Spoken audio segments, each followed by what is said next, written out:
करते हैं खाने की कि हम ज़िंदगी में ज़िंदा ही खाने के लिए हैं सिर्फ, लेकिन अच्छा खाना बहुत ज़रूरी है क्योंकि जैसे हम खाते हैं वैसे नज़र आते हैं और हमारी सेहत भी इसी में है। इसी बारे में बात करेंगे। हमारे साथ मौजूद हैं हमजा शेख जो कि शेफ़ हैं। अस्सलाम वालेकुम। वालेकुम अस्सलाम। कैसे हैं आप? Thank you so much for having me. मैं बिल्कुल ठीक so ठाक हूं आने के लिए प्रोग्राम में। नहीं thank you so much. It's always an honour. Lahore रंग के किसी भी शो में शिरकत करना हमेशा बड़ा अच्छा लगता है and it's a very good feeling. आपसे वैसे भी अच्छी वाइब्स आ रही हैं और एक रिफ्रेशिंग फील आ रहा है क्योंकि गेस्ट आए हैं अच्छे। Thank you so much. बहुत शुक्रिया प्रोग्राम में आने के लिए फर्स्टली, और सेकेंडली कि आप शेफ हैं ऑब्वियसली। जी बिल्कुल। और खाने का ख्याल रखते हैं? मैं खाने का ख्याल रखता हूँ, खाना ज़्यादा खाने का। तो जी बिल्कुल ऐसे ही है, खाने का ख्याल हमें रखना चाहिए और life revolves around good food. हम जितना बेहतर और अच्छा और हेल्दी खाएं उतना ही हमारे लिए बेहतर है। और कभी वंस इन अ वीक या वंस इन 10 days कभी चीट मील भी, हाँ cheat day, cheat meal, desserts, ये सब कुछ भी होना चाहिए। बट हमें अपनी खुराक का वैसे ख्याल रखना चाहिए, हमारी इनटेक का, कैलोरीज एंड कार्ब्स एक अच्छा बैलेंस मेंटेन करके हमें चीज़ें लेनी चाहिए। बिल्कुल इस तरह से है। कल हमारे पास एक गेस्ट थे, वो कह रहे थे कि बाजार में टकाटक मिलता है और हम वो टका कर खाते हैं। और हम जिंदा ही तकरीबन खाने के लिए होते हैं। तो हमें अपनी सेहत का ख्याल रखने के लिए आजकल जो बीमारियां, मर्ज हैं, शुगर है, कोलेस्ट्रॉल है, जो भी है, वो अच्छे खाने से हम कैसे कंट्रोल कर सकते हैं? अच्छा मैं आपको बताता हूँ, देखें बहुत सी फूड एलर्जीज भी आ गई हैं। लैक्टोज इंटॉलरेंस है, ग्लूटेन फ्री लोग हो गए हैं। आप ग्लूटेन इंटॉलरेंस है, ग्लूटेन आपके अंदर ब्रेड्स के अंदर, फ्लावर के अंदर, मुख्तलिफ चीज़ों के अंदर पाया जाता है, ठीक है। और ग्लूटेन एलर्जी इतनी डेंजरस होती है कि आपका पूरा इंटेस्टाइन स्वेल कर जाता है, आपके नाखून गायब हो जाते हैं, आपकी स्किन के ऊपर पैचिंग हो जाती है, आप चोक होना शुरू हो जाते हो, ठीक है। फिर लैक्टोज इंटॉलरेंस है जो मुझे और मेरी छोटी बेटी को भी है। अच्छा। हम लैक्टोज इंटॉलरेंट हैं, वो एक मिल्क के अंदर जो नेचुरल फॉर्म ऑफ शुगर है वो होती है, उससे हमें गैस्ट्रिक रिफ्लक्स और डायरिया, और वो जब तक एक पूरा साइकिल आपका पूरा नहीं होता लूज मोशन और डायरिया का, आप तब तक उसे रिकवर नहीं करते, ठीक है। इस तरह हमें अपनी डाइट हमें चीज़ों को मॉडिफाई करना है। जिस तरह हम लैक्टोज फ्री मिल्क पे चले गए हैं, ग्लूटेन फ्री डाइट्स पे लोग चले गए हैं, कीटो डाइट आ गई which is not very safe. इन सब चीज़ों का जो इसका सोल्यूशन है, that's a balance. You got to make a good balance in your diet कि आप फैट्स भी ले रहे हो, आप कार्ब्स भी ले रहे हो, आप प्रोटीन भी ले रहे हो, आप हर चीज़ ले रहे हो। और प्रोटीन का मतलब कतई बीफ और मटन और चिकन नहीं है, लेग्यूम्स, लोबिया, लाल लोबिया, सफ़ेद लोबिया, काले चने, सफ़ेद चने, बहुत सी ऐसी चीज़ें हैं जो आप प्रोटीन की रिप्लेसमेंट में टोफू ले सकते हैं, पनीर ले सकते हैं, ठीक है। बहुत सी कॉटेज चीज़ जिसे कहते हैं, बहुत सी चीज़ें हैं, एग ले सकते हैं। तो आप अपनी प्रोटीन को ज़रूर पूरा करें। And carbs are very important for good gut health. Yes, जिसमें you can go for salads, you can go for leafy vegetables, you can go for rice, थोड़ी क्वांटिटी में बेशक बट ज़रूर खाएं। और ये सब चीज़ें आप जो छोड़ते जाएंगे ना, वो फिर आपकी जिंदगी में से माइनस होता जाता है, वो छुटता जाता है। बिल्कुल उसका अल्टरनेट देखना चाहिए ना हमें कि क्या चीज़। Even if you are diabetic, I am diabetic, सही है। हाँ, I was diagnosed when I was 25, so it has been good 7 years now. तो आपने एक कैसे कोप अप किया इस चीज को? I think it's just that you have to come to, आपको टर्म्स पे आना होता है एक चीज के साथ। मैं शुरू से इंसुलिन, टाइप 2, इट्स टाइप 1। हाँ, मैं शुरू से इंसुलिन पे हूँ और अल्हम्दुलिल्लाह बहुत अच्छी जिंदगी गुजार रहा हूँ, नॉर्मल हर काम करता हूँ जो मेरा दिल करता है। या सो इट्स जब आप अपने भी चीज़ें हावी कर लेते हो ना, तो आप उस तरह से फिर परफॉर्म नहीं कर पाते। तो ये कि आपने थोड़ा सा अपनी डाइट का ख्याल रखना है। जिस तरह मैं बता रहा था कि लो ग्लाइसेमिक इंडेक्स फूड्स जिस तरह होते हैं कि आप सुबह ओट्स ले लो, एनर्जी भी है उसके अंदर, यस। फिर उसके बाद you can go for some boiled eggs और maybe some kind of omelette, और इस तरह की चीज़ें अपनी ग़िज़ाइयत से फिर अपनी, आपको पता है डायबिटिक बेशक आपकी शुगर लेवल हाई रहता है आपका बॉडी के अंदर, उसके बावजूद आपके एनर्जी लेवल्स लो होते हैं। तो you need to have food जो आपकी बॉडी के अंदर प्रॉपरली डाइजेस्ट करे और आपको एनर्जी दे। आप अक्सर देखेंगी लोग जो टैबलेट्स यूज़ करते हैं डायबिटीज़ में, वो कमज़ोर होते जाते हैं, उनके कंधे झड़ जाते हैं और उनकी मसल, एग्जैक्टली उनकी मसल और जो फैट का रेशो है वो डिस्टर्ब हो जाता है, बॉडी लटक सी जाती है। उसकी वजह होती है कि आप जब इंसुलिन को फोर्सफुली बॉडी के अंदर जनरेट करते हैं टैबलेट्स खाने के बाद, तो आपकी बॉडी अलग तरह से रिस्पॉन्ड करना शुरू कर देती है। फिर खवातीन खास तौर पे और मर्द हजरात भी कंप्लेन करते हैं कि जी हमारे दर्द हो रही है जोड़ों में, घुटनों में, पैरों में। उसकी वजह ये होती है कि हमारे यहाँ पे एक बहुत बुरा एक कॉन्सेप्ट है कि जब आप डायबिटिक हो जाओ तो इंसुलिन नहीं लगानी, सानू टीका लगेगा। लोग ये सोचते हैं कि हमें कई टाइम ऐसे गुजार देते हैं। हाँ, तो वो जो 6, 8, 10 साल अपने आप को प्रिपेयर करने में गुजारते हैं ना, वो एक्चुअली अपनी हेल्थ को डिटोरिएट कर रहे होते हैं। उस सारे वक्त में उनकी हेल्थ बहुत नीचे आ जाती है, कॉम्प्रोमाइज कर जाती है, स्किन खराब हो जाती है, बाल खराब हो जाते हैं, बॉडी की फंक्शनिंग खराब हो जाती है। उसकी वजह से आपको जैसे ही डायबिटीज हो, आप अपने डॉक्टर के साथ कंसल्ट करें and you should switch to insulin.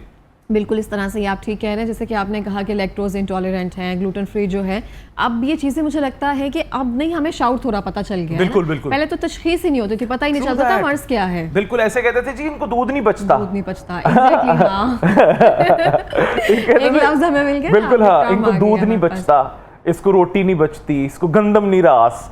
But ये सारी एलर्जीज हैं। नट एलर्जी इतनी डेंजरस है, जिस तरह पीनट एलर्जी है या any kind of nut allergy, and it is so dangerous, it is so lethal कि आप चोक हो जाते हो, आपका सांस ही रुक जाता है। मुझे पीनट एलर्जी हुई थी और मेरे होंठ इस तरह स्वेल हो गए थे, मैं आपको बता नहीं सकती। वो पिक्चर्स अभी तक है मेरे पास। अच्छा, आपको वो भी, फिर इसका मतलब है कि आपको कभी भी पीनट्स यूज नहीं करने चाहिए। नट इंग्रेडिएंट्स, आपकी आंखें स्वेल कर जाती हैं बहुत। जो नट एलर्जी है ना, इसका जो कॉन्सिक्वेंसेज हैं वो बहुत लीथल है। लैक्टोज में तो होता है ना कि आपका पेट लूज हो गया, डायरिया हो गया, आपको ब्लोटिंग हो रही है, आपकी थोड़ी स्वेलिंग सामने होती है, पता चल रहा होता है। नट एलर्जी इज सो क्विक कि यहाँ से नट गया नहीं और वहां से काम हुआ नहीं। तो हाँ जी, तो वी हैव टू, देखिए हम भी इसको देखें ना, ह्यूमरसली क्यों बात कर रहे हैं कि हम नहीं चाहते कि हम लोगों के अंदर टेरर फैला दें या लोगों को डरा दें कि आपने नट खाया तो, आपने अगर ये किया तो। लेकिन हम फिर ट्रेंडिंग में आ जाएंगे ना, तरबूज। हाँ, एग्जैक्टली। मैं चाहता हूँ कि लोगों को एजुकेट भी किया जाए, पर चीजों को नॉर्मलाइज करके, जिस तरह मैंने बताया है कि मुझे डायबिटीज है, सो व्हाट, लाइक लोग नॉर्मली छुपा भी जाते हैं कि भाई हम क्यों बताएं, अभी हमारी वो नहीं है, ऐसी उम्र नहीं है, ऐसे हम हिस्से में और नहीं ये बहुत अच्छी बात है, बताना चाहिए कि लोगों को थोड़ी सी पावर मिलती है जब देखते हैं लोग। और अगर कोई और मेरे, जिसको मैं 25 का था जब मुझे डायबिटीज हुई थी, तो हाँ, तो और भी अगर किसी को होती है तो वो अपने आप को छोड़ के बैठ ना जाए कि यार बस आई एम डन, नहीं अब तो कुछ होना ही नहीं है। जिंदगी का नया सफर शुरू होता है, आपको नए चैलेंजेस फेस करने को मिलते हैं और बड़ा मजा आता है। और ना एक किक होती है आपको। हाँ जी। किसी बड़े मर्ज से ना अल्लाह ताला बचा लेता है आपको, ताकि आप अपनी लाइफस्टाइल जो है ना वो बेहतर कर सकें। और आप, मैं बताऊं, जब भी आपको ये सिंकिंग फीलिंग आ रही हो ना कि यार मैं ही क्यों, तो आप उन लोगों को देख लो जो आपसे ज्यादा बड़ी आजमाइशों में है और ज्यादा बड़े इमराज में हैं, जिनको मतलब ज्यादा कैंसर है या कोई बड़ी डिजीजेस हैं, तो आपको खुद ब खुद अल्लाह का शुक्र अदा करते हो और आप कहते हो यार कोई नहीं, ये भी चल जाएगा, निकल जाएगा टाइम। और अल्लाह ताला सेहत देता ही है और वो हिम्मत भी देता है, जब वो बीमारी देता है ना, वो हिम्मत भी देता ही है। तो आपने जैसे एक रोल मॉडल मैं कह सकती हूँ किस तरह से आप अपनी चीज़ को, डाइट को मेंटेन रखे हुए हैं, तो हमें क्या चीज़ें जो है अपनी डाइट में शामिल करना चाहिए जो डायबिटिक है उनके लिए भी? अच्छा, डायबिटीज़ में जो सबसे बेहतरीन चीज़ है ना, वो है इंटरमिटेंट फास्टिंग। ठीक है, intermittent fasting of 14 to 16 hours.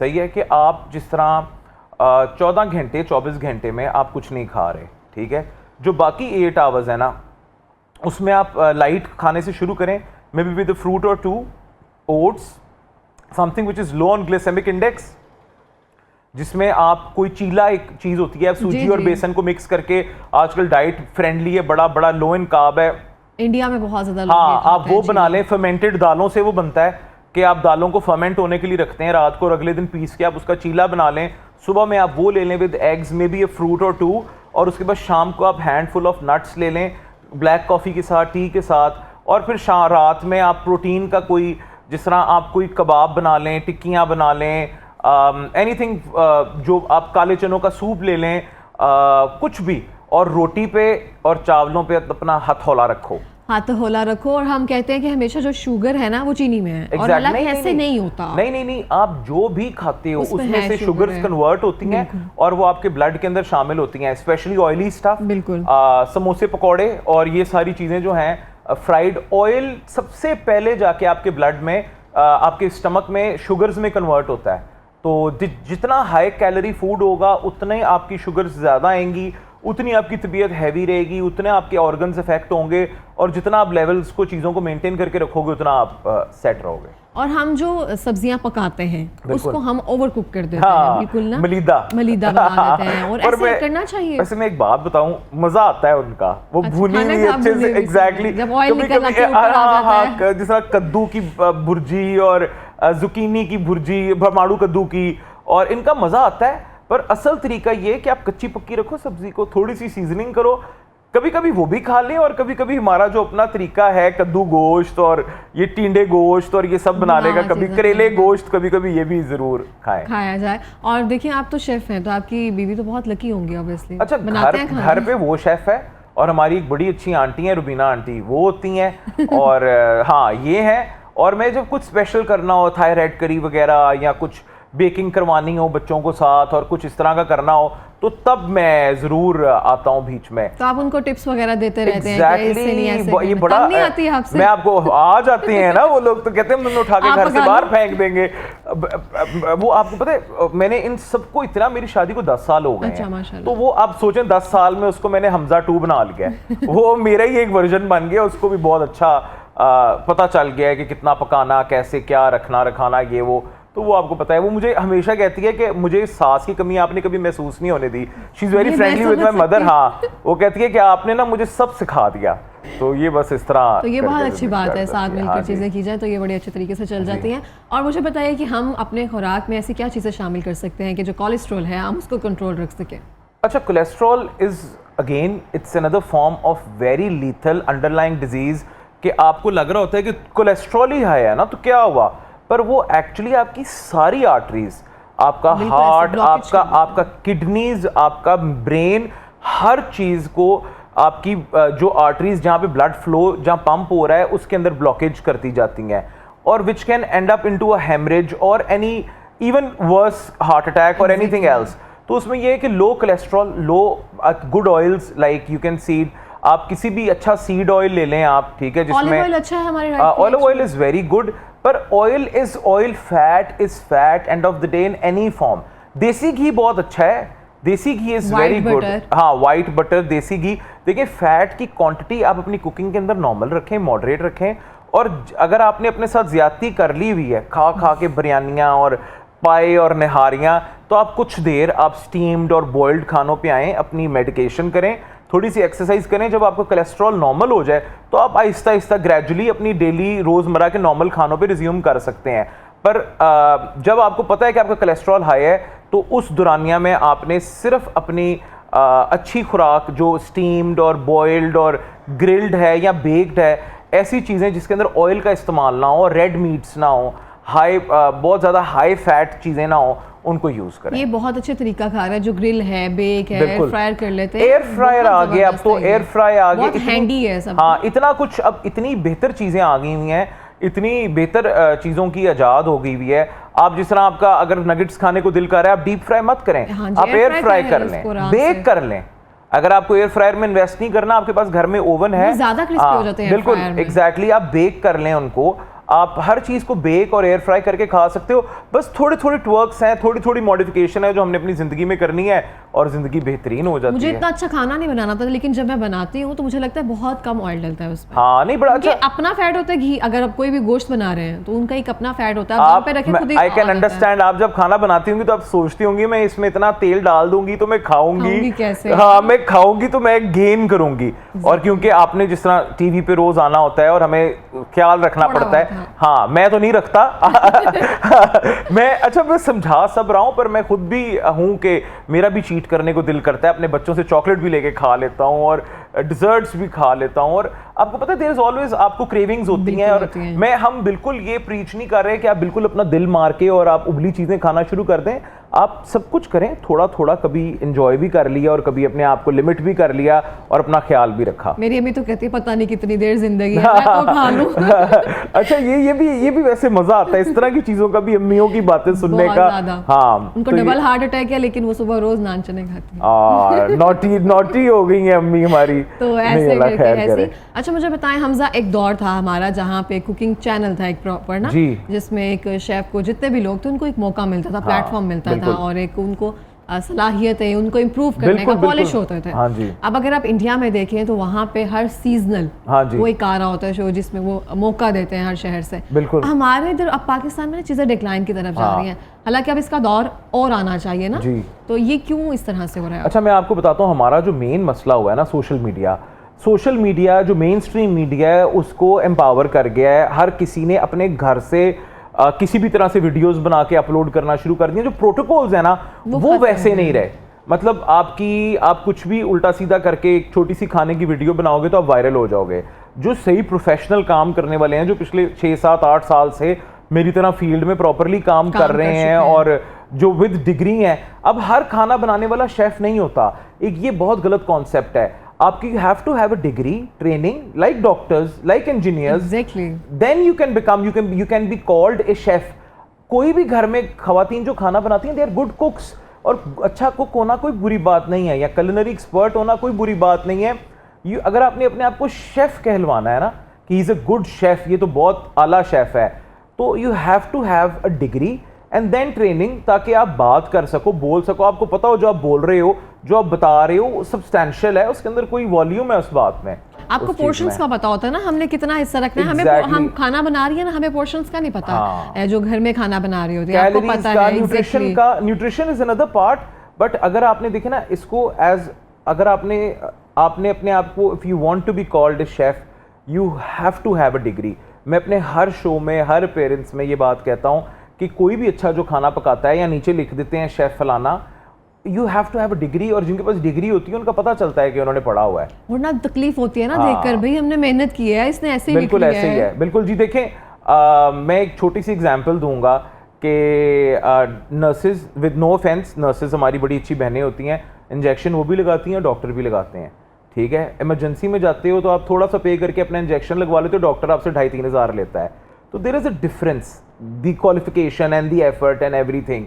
तो कर तो सब कुछ लेते हैं एक्सपीरियंस के साथ, but you have to have that proper education. बिल्कुल इस तरह से है। एक चीज 100 रुपए में भी मिल जाती है आपको, 1,000 रुपए में भी मिलती है, लेकिन थोड़ा सा डिफरेंस होता है, डिजाइनर और दर्जी वाला फर्क होता है, रहता है कुछ ना।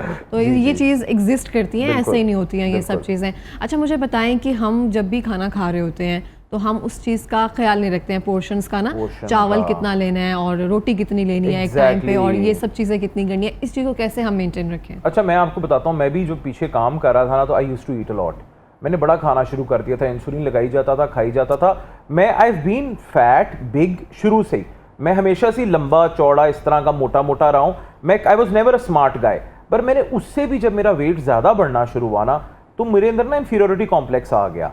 तो फिर मैंने यही काम शुरू किया, पोर्शन कंट्रोल, कि मैं खाता 2 टाइम हूँ, प्रॉपर खाना लेता हूँ। मतलब जिस तरह पहले मैं राइस की पहाड़ी बनाता था, तो अब ज़रा तमीज़दार बच्चों की तरह थोड़ा सा राइस लेता हूँ, थोड़ी सी दाल लेता हूँ, पहले सैलड खाता हूँ। आजकल बड़ी अच्छी चीज़ें आ गई हैं, फाइबर्स की ड्रिंक आ गए हुए हैं। आप फाइबर पाउडर होता है, उसको आप मिक्स करते हो, तो उससे आपको बड़ी फिल्ड फीलिंग आती है। तो दोपहर में आप इस तरह का कुछ कर लें और टाइम से अपना डिनर करें। और इंटरमिटेंट फास्टिंग जो हमने बात की है, वो बहुत बेहतरीन है।